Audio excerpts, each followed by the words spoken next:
Merci Jésus. Merci Jésus. Merci Seigneur. Tu es digne de notre louange.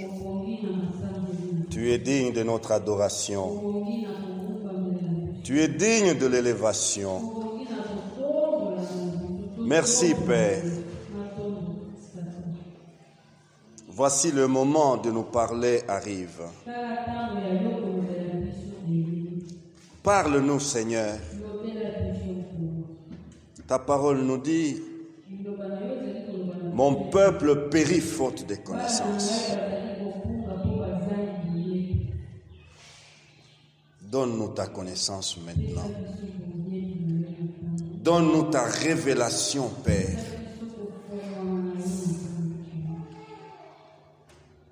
Merci. Bénis cette parole. Qu'elle soit esprit et vie. Pour vivifier. Pour restaurer. Pour réanimer. Père, que sommes-nous sans toi? Viens à notre secours. Esprit de Dieu, esprit de sagesse, esprit de connaissance, agis à travers nous. Nous sommes limités, mais toi tu es illimité. Merci. Bénis mon frère, bénis ma sœur, bénis ton peuple. Au nom de Jésus. Amen. Nous pouvons reprendre nos places. Shalom frères et sœurs. Je bénis le Seigneur pour ce temps béni.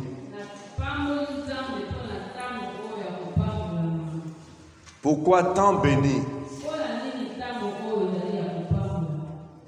Parce qu'il est au milieu de nous. Alléluia.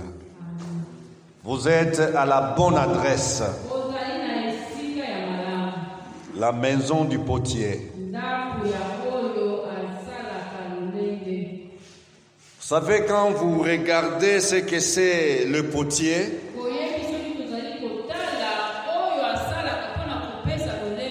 c'est un artiste qui fait un excellent travail. Et notre Dieu est riche en sagesse. Lorsqu'il dit à son serviteur, Jérémie, va dans la maison du potier. Vois ce qu'il fait comme travail. Il fait les vases avec l'argile.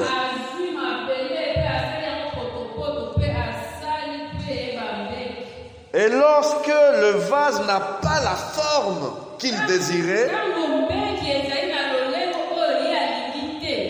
le potier prend ces vases-là, il le broie.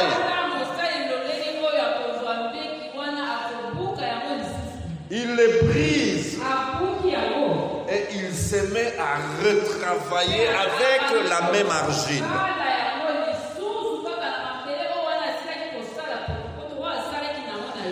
Et pour enfin lui donner la forme qui lui plaît. Et la maison du potier, c'est la maison de réparation. C'est le garage des âmes.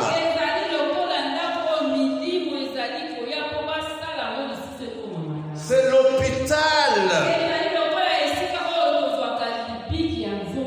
Oui, c'est, je dirais même la maternité. Alléluia. Je suis heureux d'être devant vous ce matin pour parler de Dieu. Alléluia. Et depuis le début, nous avons un vaste thème intitulé « Marchons en intimité avec Dieu ».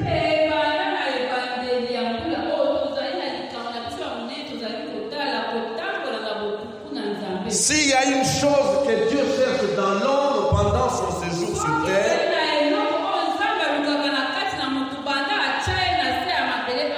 c'est l'intimité avec lui. Car Dieu a tant aimé.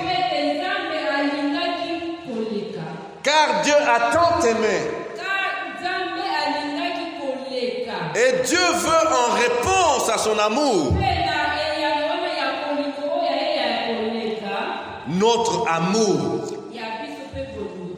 Tu aimeras ton Dieu de tout ton cœur, de toute ton âme, de toutes tes pensées et de toute ta force. Voilà ce que Dieu attend de moi et attend de vous. Un amour total. Et depuis, nous essayons d'étudier petit à petit. Notre sous-thème, depuis 2 dimanches, c'est la maison du Père. La maison du Père. Regardez les petits enfants jouer. Ils peuvent sortir de leur parcelle. Et là, ils sont en train de jouer au foot, peut-être. Lorsqu'il y a des échauffourées, eh bien, chaque enfant va se tirer et chercher à se sauver en entrant dans leur maison. La maison du Père. Psaume 27,4 nous dit: je demande à l'Éternel une chose que je désire ardemment. Je voudrais habiter toute ma vie dans la maison de l'Éternel pour contempler la magnificence de l'Éternel et pour admirer son temple. Et depuis lors, nous nous sommes posé une question principale. Nous essayons de réfléchir.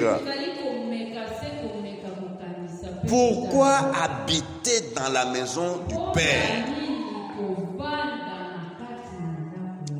Toute sa vie. Le dimanche dernier, nous avons donné quelques raisons. La première raison que nous avons donnée, nous aimons habiter dans la maison du Père parce que c'est la maison d'adoration. C'est les lieux d'adoration. Et nous avons vu, au lieu d'être un fait temporaire, une activité momentanée, l'adoration est une vie. L'adoration est un style de vie. Seigneur, apprends-nous à t'adorer sans cesse. Tu es chauffeur, alors que tu es au volant, tu adores. Si tous les chauffeurs savaient que conduire c'est aussi adorer Dieu, il n'y aurait pas de folie sur nos routes. Shalom. Si tous les conducteurs craignaient Dieu, Dieu était leur Père, et qu'en étant au volant de son véhicule, il adore Dieu. Il conduit et sa conduite est une adoration. sans faute. Shalom. Il n'y aurait pas de menaces. Des menaces, des vociférations, des paroles incendiaires. La vie de l'enfant de Dieu doit être une adoration. Alléluia. Alléluia. Quand je suis à l'école, ma façon d'être à l'école est une adoration. Alléluia. Là où je suis employé, ma façon de travailler, je travaille pour la gloire de Dieu. Alléluia. Et c'est la Bible qui le dit. Faites tout pour la gloire de Dieu. Si les enfants de Dieu savaient que tout ce qu'ils font dans la vie, l'apôtre Paul dit, quoi que vous mangiez, quoi que vous buviez, faites tout pour la gloire de Dieu. Je suis motard. Je conduis ma moto pour la gloire de Dieu. Et ma façon de conduire cette moto sera une adoration. Shalom. La Bible nous dit prier sans cesse. Prier, adorer sans cesse. 1 Thessaloniciens 5, 17. La deuxième raison que nous avons retenue, j'habite dans la maison de Dieu,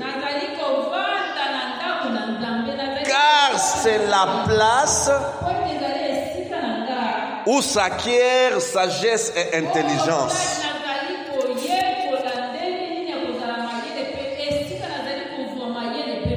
La sagesse et l'intelligence. Combien c'est une catastrophe lorsque ça nous manque.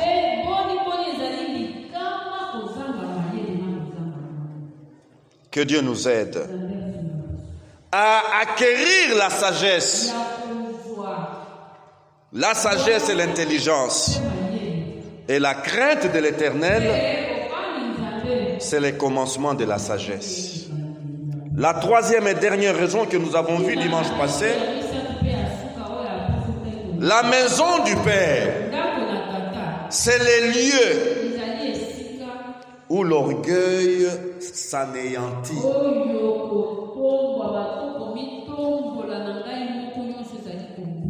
C'est le lieu où l'orgueil s'anéantit.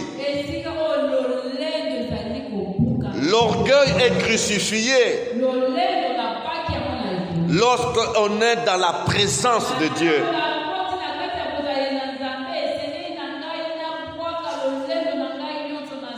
On ne m'efforce plus.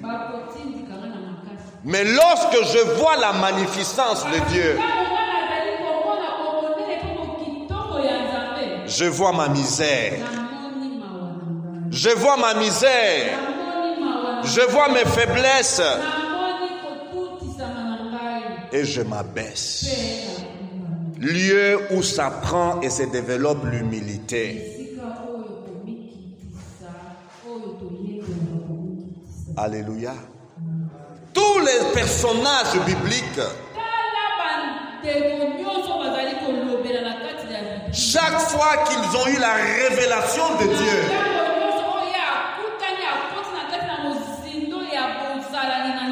ils se sont prosternés. Ils se sont abaissés. Ils se sont effacés. Alléluia. Que Dieu nous aide. Aujourd'hui, j'aimerais progresser avec la maison du Père. Aujourd'hui, un accent particulier sera mis sur un sentiment. un sentiment que tous les humains rêvent et recherchent farouchement, c'est de vivre ces sentiments. Quel est ce sentiment? Ce sentiment qui est au centre de cette raison.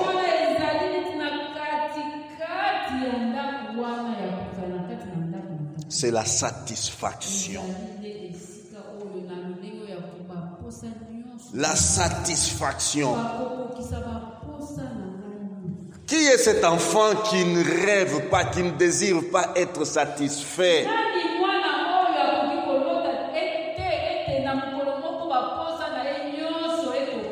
Qui est ce jeune homme, cette jeune fille qui ne désire pas avoir ce désir satisfait?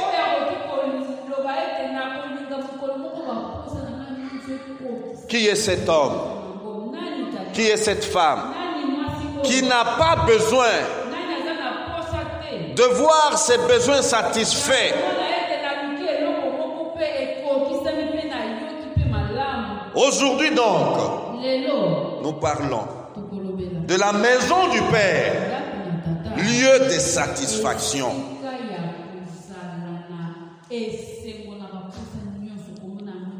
Alléluia. Mais avant d'aller dans la profondeur de la satisfaction, j'aimerais revenir à la jouissance de la présence de Dieu. Les enfants de Dieu que nous sommes, nous avons un accès direct vers notre Père Céleste.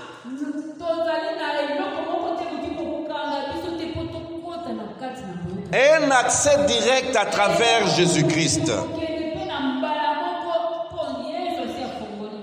Nous n'avons pas besoin de prêtres sacrificateurs.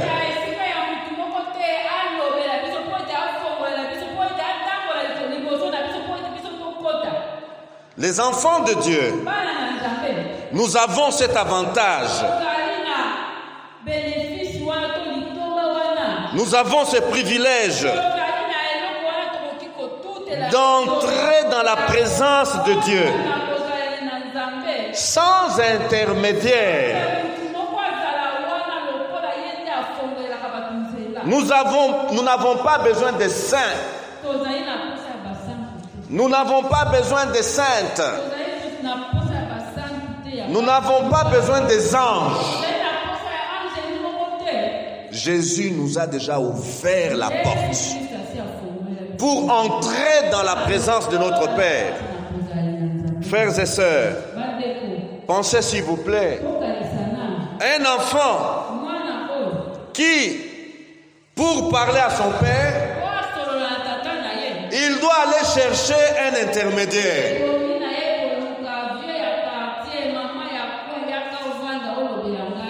Viens préparer mon Père pour que je puisse parler avec lui. Que dirait-on de cet enfant et son Père? Shalom. Shalom. Vous êtes papa et vous avez un enfant qui chaque fois lorsqu'il veut vous parler, il va chercher un facilitateur.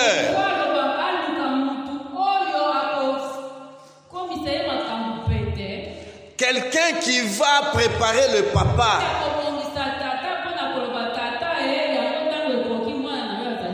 Mais même toi, l'intermédiaire, tu vas te poser la question. Finalement, qu'est-ce qu'il craint? Pourquoi a-t-il peur? Il y a quelque chose qui va. Comprenons ces privilèges-là que nous avons. Lorsque nous nous disons enfants de Dieu, la Bible dit à tous ceux qui l'ont reçu, à ceux qui croient en son nom, Elle a donné le pouvoir.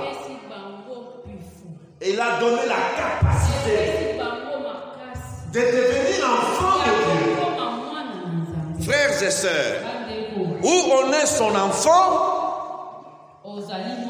et tu vas chez lui sans intermédiaire.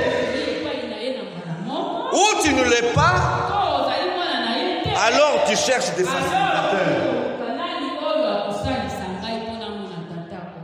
Dans la maison du Père, nous sommes bénis.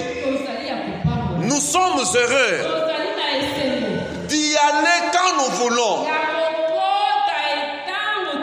et de rencontrer notre Père sans intermédiaire. Alléluia. Saisissons cette pensée. Saisissons cette pensée. Dans Jean 10, verset 9, il est dit: je suis la porte. Si quelqu'un entre par moi, il sera sauvé. Il entrera et il sortira. Et il trouvera de pâturage. Il trouvera de pâturage. Quel enseignant Jésus. Une question m'est venue. Sommes-nous des brebis ou des bœufs? Pour qu'il nous parle de pâturage. Certes, non. Nous avons ici plus que le pâturage physique. C'est un langage spirituel. Ceci veut dire que ceux qui refusent d'entrer par Jésus, ceux qui ne l'acceptent pas du tout comme sauveur et Seigneur de leur vie, sont dans une misère spirituelle. Une misère spirituelle et morale. Une misère coupable.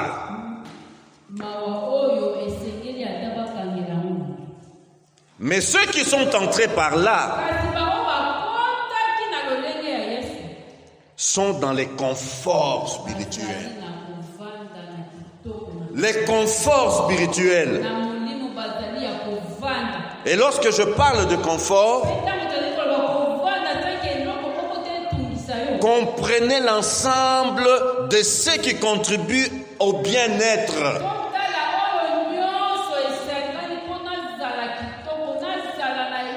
Ce qui contribue à la commodité.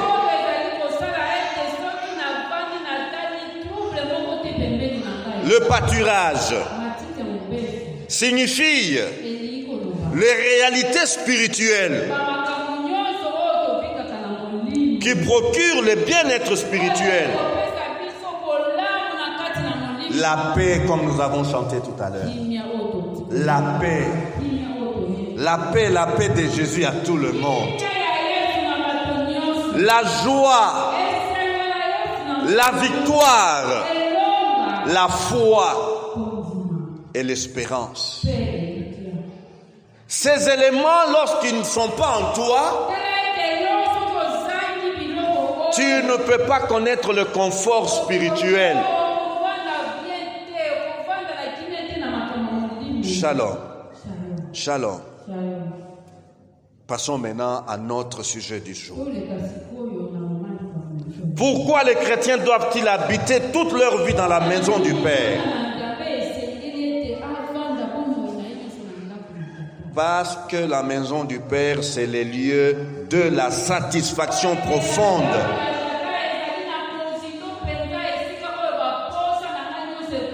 Satisfaction profonde de l'âme assoiffée et affamée. Des choses de l'éternité.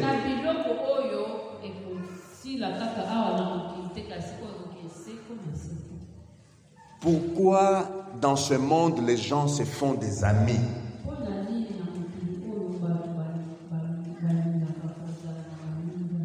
Les gens se font des amis dans ce monde si vous avez déjà réfléchi à ces sujets.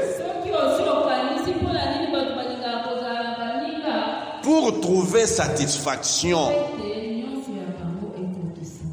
Pour que l'ami puisse lui apporter satisfaction d'une manière ou d'une autre. Il y a 2 jours, j'ai parlé avec un jeune homme de 33 ans.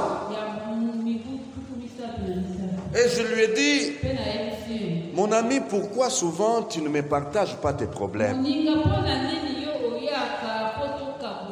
Souvent je m'arrête devant toi. Tu es moins âgé que moi. Je te salue en passant, en allant. Et au retour, je m'arrête.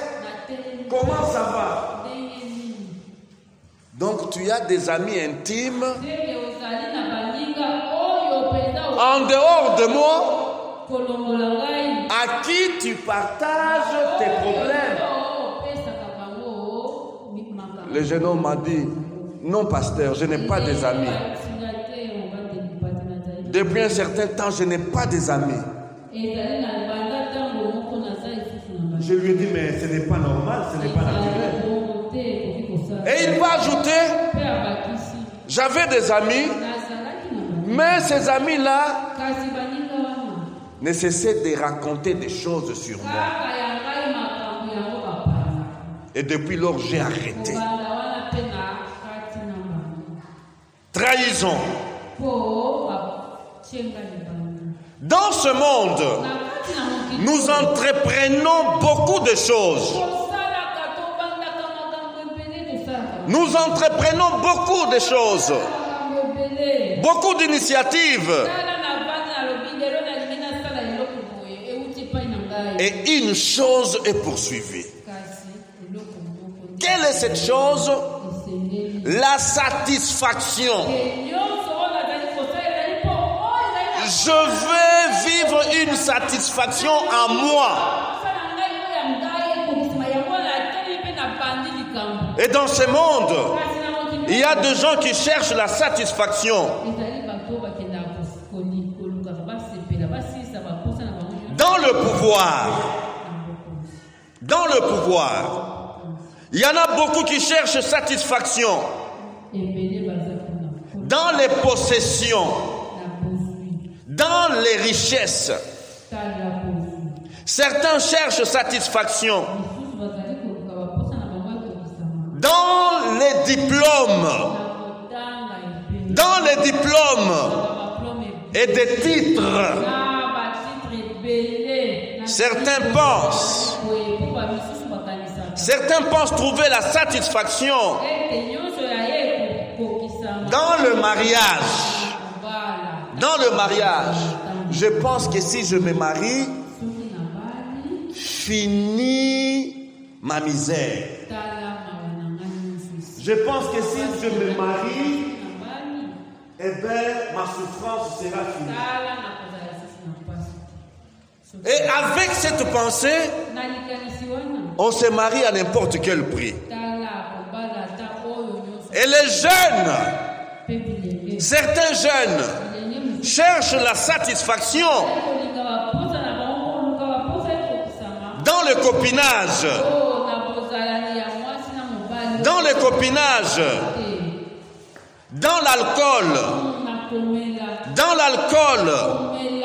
la drogue, pour trouver satisfaction, se sentir comblé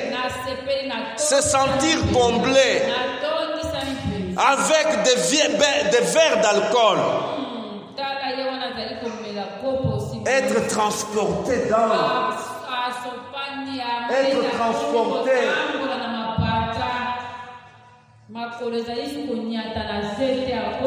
On peut faire une très longue liste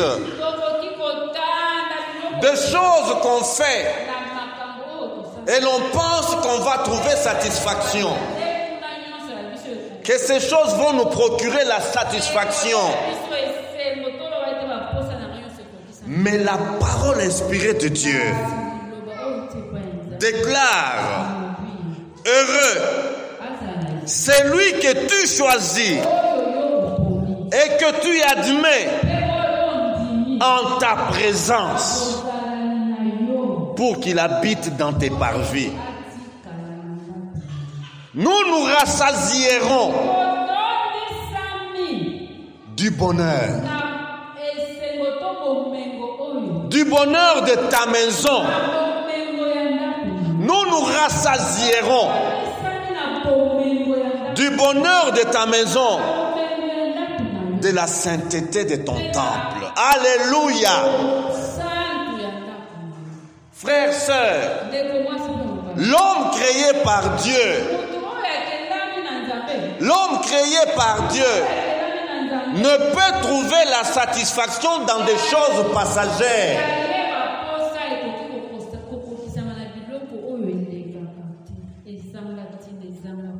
Shalom.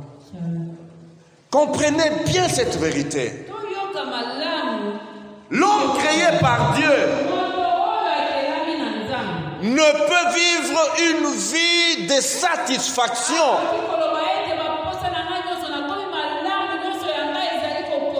loin de Dieu. L'homme créé par Dieu ne peut assouvir ses besoins, les besoins profonds de son âme, alors qu'il est loin de Dieu. Dans Ecclésiaste, il y a une révélation qui dit que dans l'homme, il y a un vide. Un vide. Un vide qui ne peut être comblé par quoi que ce soit, sinon la présence de Dieu. Alléluia. L'homme créé par Dieu, il peut tout réunir. Il peut réunir tout ce que son cœur désire. Mais tant que Dieu ne sera pas dans son cœur, tant que Dieu n'occupera pas la première place, ses possessions, ses femmes, ses titres, ses pouvoirs ne feront que creuser davantage ces vides-là.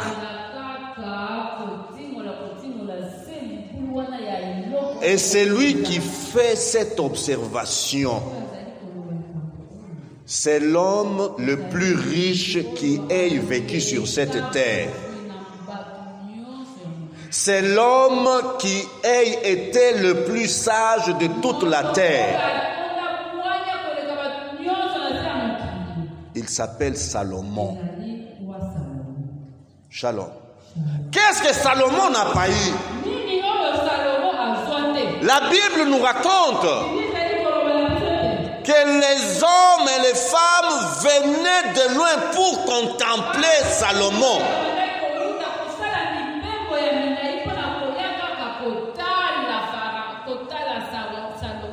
La reine de Saba a dit ceci: même tes serviteurs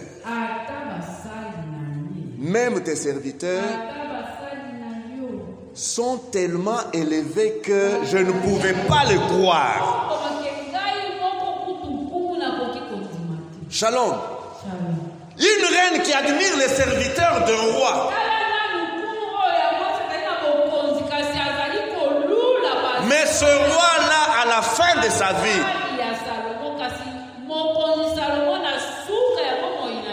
rien ne peut procurer la satisfaction au cœur de l'homme. Si ce n'est son créateur. Shalom. Nous nous rassasierons du bonheur de ta maison. de la sainteté de ton temps. La satisfaction. C'est quoi? Satisfaction.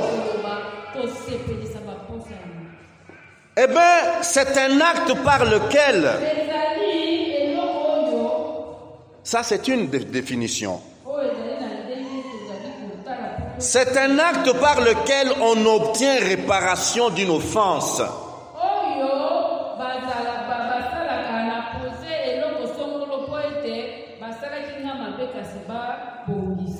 Un acte par lequel on obtient la réparation d'une offense.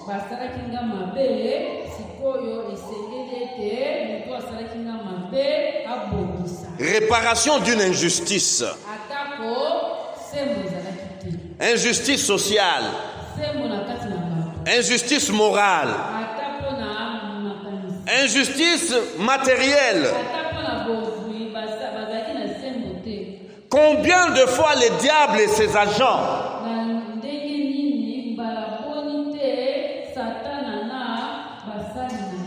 infligent injustement des peines et des souffrances. Peine et souffrance. Ils infligent des tourments et des afflictions aux enfants de Dieu. Frères, sœurs, Satan n'a qu'un seul but. Tourmenter les enfants de Dieu. Et injustement. Qu'est-ce qu'il a dit à Dieu au sujet de Job? Mais si Job t'aime, si Job aime habiter dans ta maison, mais c'est parce que tu l'as béni. Injustice. Frères, sœurs, c'est dans la communion profonde avec Dieu que se produit la réparation. Tu as besoin de rentrer dans la maison du Père pour obtenir réparation. Réparation de toutes les peines. Réparation de souffrances que tu as subies. Viens dans les lieux intimes, où ton Père t'attend. Rentre à la maison du Père.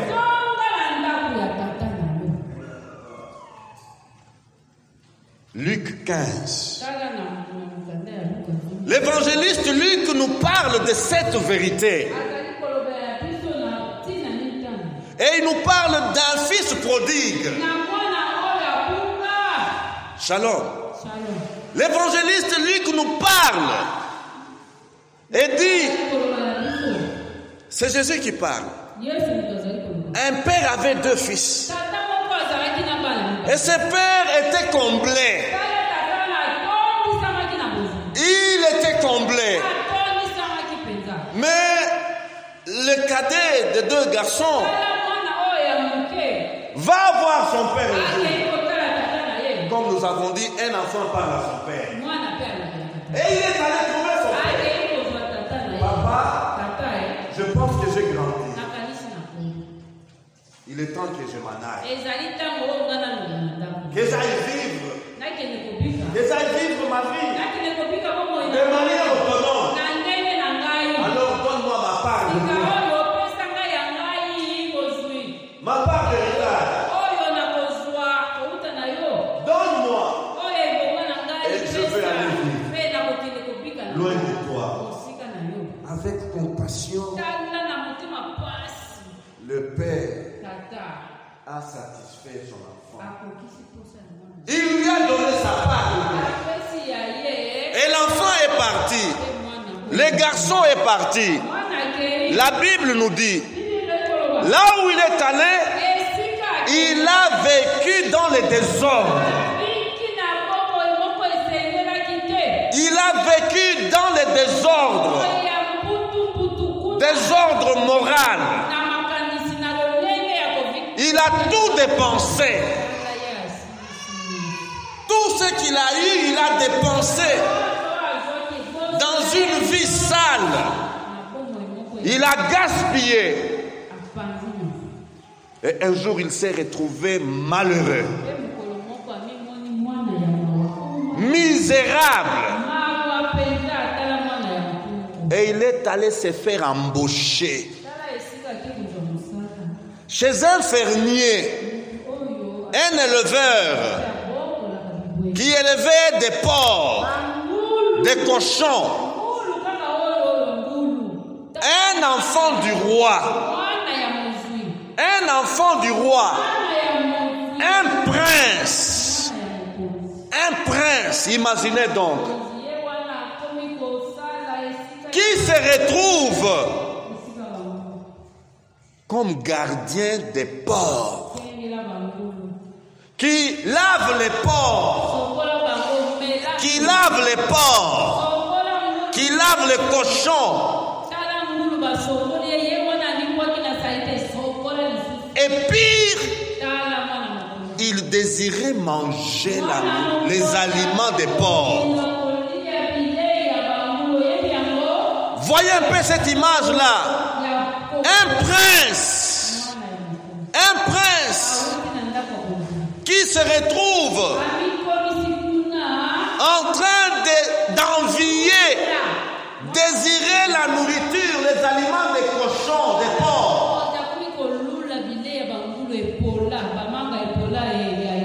Combien dans notre monde? Combien dans notre monde?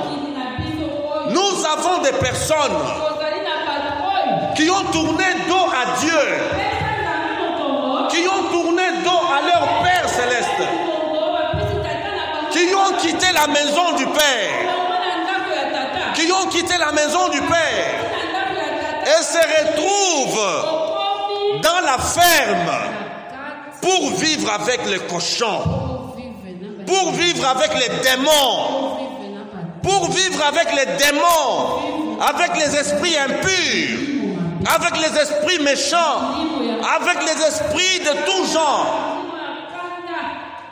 Combien nous en avons dans ce monde? Luc 15, 17. Étant rentré en lui-même,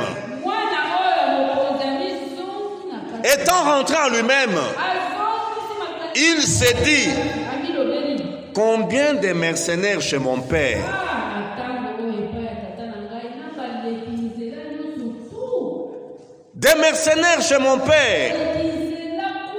ont du pain en abondance. Et moi ici, je meurs de faim. La faim spirituelle. La faim spirituelle. C'est ce qui fait courir les gens dans des bars. La faim spirituelle. La faim spirituelle. Le manque de Dieu dans son âme. L'absence de Dieu dans son âme fait courir les gens à gauche et à droite. Ils entrent chez les féticheurs. Ils entrent chez les magiciens. Tout ça pourquoi? Dieu n'est pas à sa place.